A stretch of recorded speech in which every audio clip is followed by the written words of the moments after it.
नमस्कार, आप देख रहे हैं जनतंत्र टीवी और मैं हूं आपके साथ माधुरी तिवारी। सीधा आपको लेकर चलेंगे हरिद्वार, जहां स्वामी श्रद्धानंद जी का 99वें बलिदान दिवस है और इस मौके पर सीएम धामी मौजूद हैं।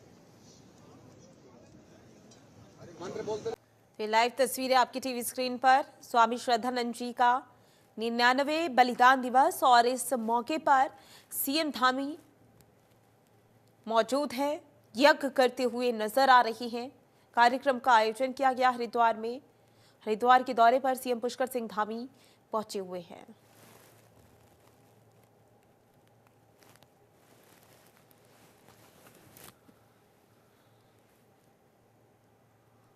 ये लाइव तस्वीरें आपको लगातार दिखा रहे हैं। राष्ट्रभक्त महायज्ञ का आयोजन किया गया है। सीएम पुष्कर सिंह धामी महायज्ञ में शामिल हुए हैं। यज्ञ की ये तस्वीरें आपको दिखा रही हैं।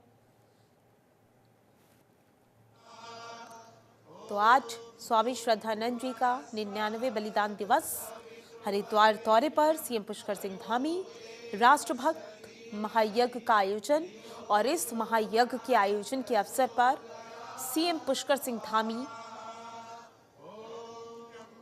मौजूद हैं।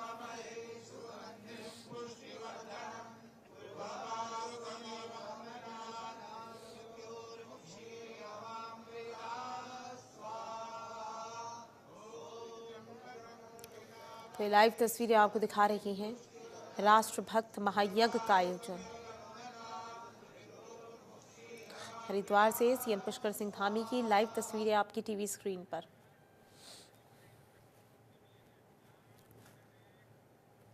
तो आप सीएम पुष्कर सिंह धामी को देख रहे थे, जो कि हरिद्वार पहुंचे हुए थे। वहां पर राष्ट्रभक्त महायज्ञ का आयोजन किया गया और महायज्ञ में शामिल होते हुए नजर आए। आगे बढ़ेंगे, जहां मुख्यमंत्री पुष्कर सिंह धामी ने दून विश्वविद्यालय देहरादून से केंद्रीय स्वास्थ्य मंत्री जेपी नड्डा की बैठक में वर्चुअल माध्यम से प्रतिभाग किया। बैठक में राष्ट्रीय क्षय उन्मूलन कार्यक्रम के अंतर्गत 100 दिवसीय टीबी उन्मूलन अभियान पर चर्चा की गई। बैठक में सीएम पुष्कर सिंह धामी ने केंद्रीय स्वास्थ्य मंत्री का आभार व्यक्त करते हुए व्यापक 100 दिवसीय टीबी उन्मूलन अभियान के लिए उनके मार्गदर्शन को महत्वपूर्ण बताया है। मुख्यमंत्री ने बैठक में अवगत कराया कि राज्य के 13 में से 8 जनपद 100 दिवसीय टीबी उन्मूलन अभियान के लिए चिन्हित हैं, जिनमें राज्य सरकार लगातार डिटेक्शन, ट्रीटमेंट और प्रिवेंशन पर कार्य कर रही है।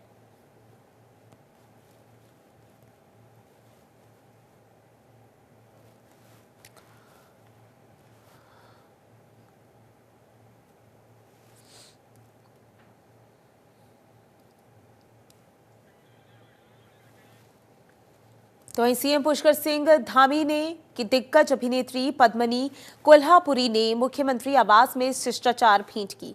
इस दौरान मुख्यमंत्री ने बताया कि उत्तराखंड राज्य अब तक एक प्रमुख फिल्म शूटिंग स्थल के रूप में उभर रहा है। उन्होंने कहा कि राज्य की प्राकृतिक सुंदरता को देखकर फिल्म निर्माता अब यहां शूटिंग करने के लिए आ रही हैं। मुख्यमंत्री ने आगे कहा कि उत्तराखंड की नई फिल्म नीति राज्य में फिल्मों को बढ़ावा देने का काम कर रही है। इसमें बॉलीवुड के साथ साथ स्थानीय बोलियों पर आधारित फिल्मों को भी बढ़ावा दिया जा रहा है। उन्होंने बताया कि राज्य में फिल्म निर्माण को प्रोत्साहन देने के लिए उत्तराखंड फिल्म नीति 2024 बनाई गई। इस नीति के तहत संविधान की 8वीं अनुसूची में शामिल भाषाओं को फिल्मों को राज्य में खर्च की गई कुल राशि का 30% या अधिकतम 3 करोड़ रुपए का अनुदान मिलेगा।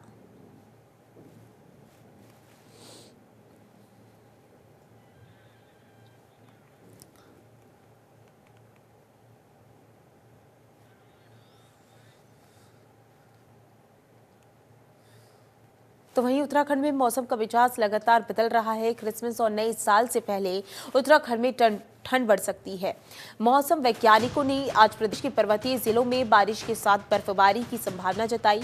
मौसम विज्ञान केंद्र की ओर से जारी पूर्वानुमान के अनुसार देहरादून के पर्वतीय इलाकों समेत उत्तरकाशी, रुद्रप्रयाग, चमोली, टिहरी, बागेश्वर, पिथौरागढ़ और अल्मोड़ा जिले में हल्की बारिश व बर्फबारी की संभावना जताई है।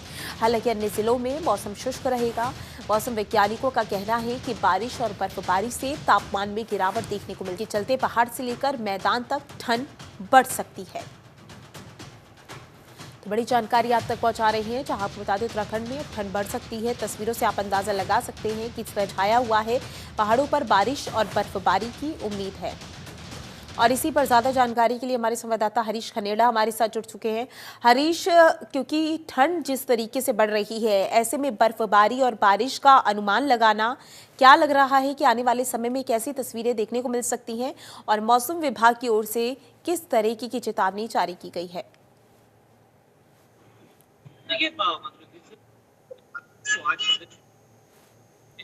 भारी बारिश और आगाह जताई गई है। और 28 और 27 की अगर बात करें तो जो चमोली है, रुद्रप्रयाग है, उत्तरकाशी है, इसके अलावा पिथौरागढ़, धारचूला, मुसहरी जगहों पर भी हिमपात होने की संभावना मौजूद है। साफ है कि कहीं न कहीं जो ऊंचाई वाले इलाके हैं और जो 28,000 किलोमीटर जिनकी ऊंचाई ज्यादा है, वहां पर हिमपात होने की संभावना है।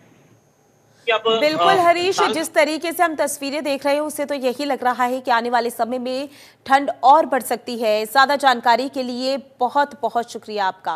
देहरादून में दून विश्वविद्यालय में आयोजित व्याख्यान माला में बतौर मुख्य अतिथि राज्यपाल retired lieutenant general Gurmeet Singh ने शिरकत की।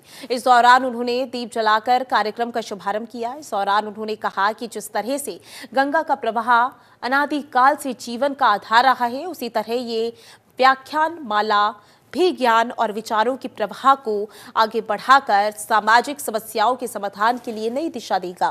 उन्होंने कहा कि इस तरह के संवाद और समाज की चुनौतियों का स्थायी समाधान निकलता है, जो राज्य और राष्ट्र के विकास में सहायक सिद्ध होगा।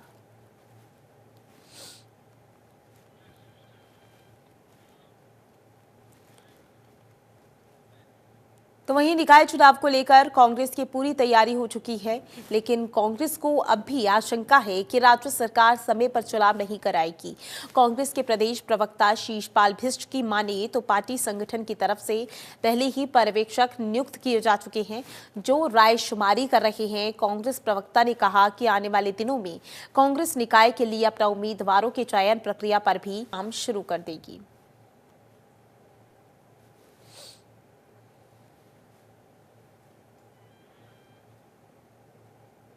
देखिए, निगम चुनाव के लिए कांग्रेस पार्टी तो पहले से ही तैयार है। साल भर से निकायों में प्रशासक भाजपा सरकार ने बेवजह बिठाए हुए थे। विपक्ष लगातार चुनाव कराने की मांग कर रहा था और सरकार की ओर से तारीख पे तारीख आ रही थी और आज दिन तक चुनाव की असल तारीख जनता के सामने नहीं आई है। 3 बार माननीय हाई कोर्ट में झूठा हल्फनामा चुनाव कराने के लिए राज्य सरकार ने दिया और कांग्रेस पार्टी के आदरणीय प्रदेश अध्यक्ष करण महाराज जी ने कई बार प्रदेश का दौरा किया। उन्होंने 13 के 13 जनपदों के प्रभारी पहले ही घोषित कर दिए थे। हमारे घोषित प्रभारियों ने हर निकाय में जाकर के वार्ड स्तर पर कार्यकर्ताओं के साथ बैठक की है, चुनाव की समीक्षा की है। हमारी तैयारी पूरी है। अब देखते हैं सरकार चुनाव कब करवाती है और जब भी चुनाव होंगे मुझे पूरा विश्वास है कि कांग्रेस पार्टी प्रचंड बहुमत से निकायों में जीत का परचम लहराने का काम करेगी।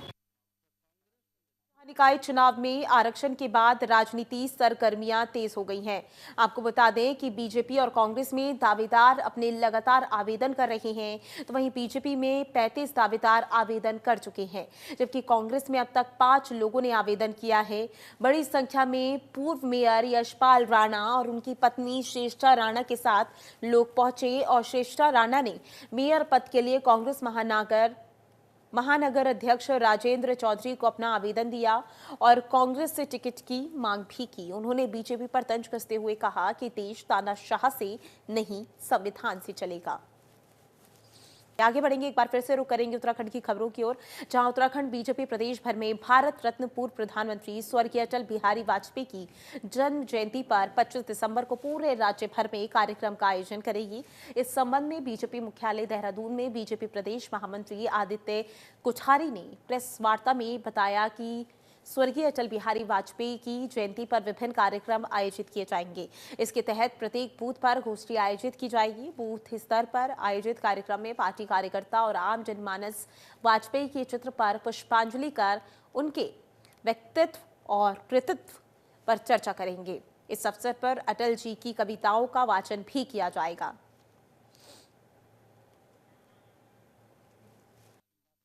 अटल बिहारी वाजपेयी जी का 25 दिसंबर को जन्म जयंती है और सौभाग्य से यह वर्ष उनकी जन्म शताब्दी वर्ष भी है। तो जन्म शताब्दी वर्ष के उपलक्ष्य पर पूरे देश भर में बहुत सारे कार्यक्रम तय किए गए हैं। 25 दिसंबर को ही भारतीय जनता पार्टी सभी बूथों पर श्रद्धेय अटल जी को श्रद्धा सुमन अर्पित करने का कार्यक्रम रख रही है। उनका जो व्यक्तित्व और कृतित्व है, उनके द्वारा जो देश को महत्वपूर्ण उपलब्धियां रही हैं उनके कार्यकाल में, जिसमें प्रधानमंत्री ग्राम सड़क योजना है, स्वर्णिम चतुर्भुज योजना है, ऐसी बहुत सारे विकास के जो उन्होंने आयाम स्थापित किए हैं, उनके विषय में हम बूथ स्तर पर चर्चा करेंगे। और उत्तराखंड में चूँकि निकाय के चुनाव भी चल रहे हैं, इसलिए यहाँ पर हम इसको और अधिक धूमधाम के साथ में कार्यक्रमों को करेंगे। और जिला मुख्यालयों पर भी हम विचार गोष्ठियों का आयोजन कर रहे हैं। हमने सभी वरिष्ठ पदाधिकारियों को एक एक बूथ की जिम्मेदारी दी है कि एक एक बूथ पर प्रवास करके अटल जी के संबंध में जो उन्होंने महत्वपूर्ण काम देश के लिए किए हैं उनके विषय में गांव-गांव जाकर के लोगों को बताएंगे। तो वहीं हरिद्वार के ज्वालापुर कोतवाली क्षेत्र स्थित संगीता टॉकीज में पार्टनरशिप करने के नाम पर उद्योगपति से 1 करोड़ रुपए की धोखाधड़ी करने का मामला सामने आया। पुलिस ने एसएसपी के आदेश पर दिल्ली निवासी व्यक्ति के खिलाफ धोखाधड़ी, अमानत में खयानत सहित संबंधित धाराओं में मुकदमा दर्ज कर लिया है। मामले की जांच पड़ताल भी शुरू कर दी गई है।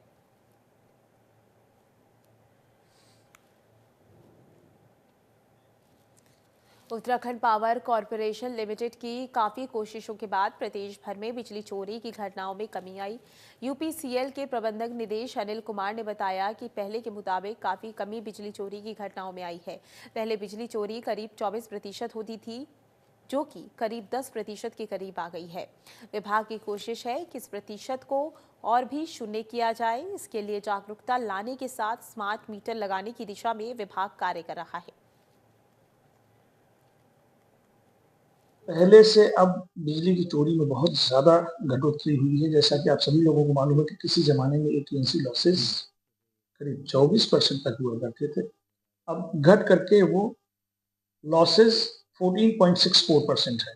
लेकिन 14.64 से आप ये ना महसूस करें कि ये सब चोरी के हैं, बल्कि इसमें टेक्निकल लॉसेस भी होते हैं जो कि प्रदेश में 8 से 10% के करीब हैं। तो 3 से 4% commercial losses, third losses on pilferage है, जिसको हम लोग प्रयास कर रहे हैं कि इस पिल्फरेज को भी या इस लॉस को कम करके 0 पर ला सकें। तो इसके लिए हम लोग प्रयास कर रहे हैं कि जनता में जागरूकता लाएं, स्मार्ट मीटर्स लगाएं और अगर जरूरत पड़ती है तो रेड भी करें। फिलहाल के लिए इस बुलेटिन में बस इतना ही। बने रहे जनतंत्र टीवी के साथ। नमस्कार।